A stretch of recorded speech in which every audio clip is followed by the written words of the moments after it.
what was the shape of us? What was it about?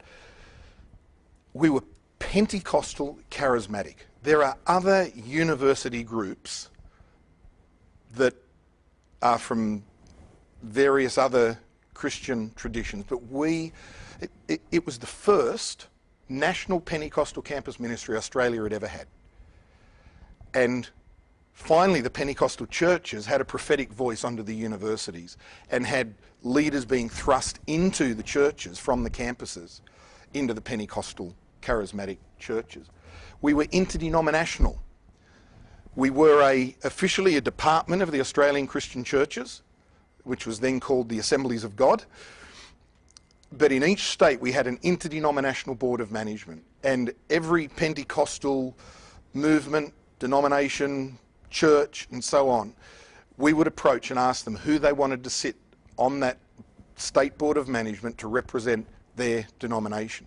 Because of that, across all of the Pentecostal churches, whoever was going to that university was encouraged to get involved in Students for Christ. Momentum came with it because we weren't parochial, we weren't just single denominationally based. It was Pentecostal charismatic, it was interdenominational, it was national.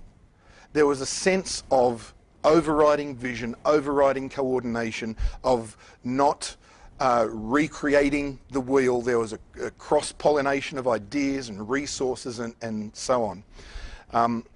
The way we began was, I think, actually similar, very similar to the situation that now exists.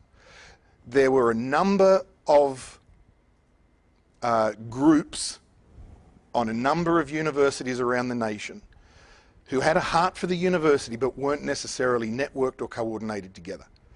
Those groups had the same heart for the university, had different strategies, different ways of going about it. Some of those groups were just a church-based group, and it was basically the young adults of that church and the university students from that church that were within the young adults who were either in some type of small group home fellowship system or who'd started to do stuff to reach the campus, but they were just from that church.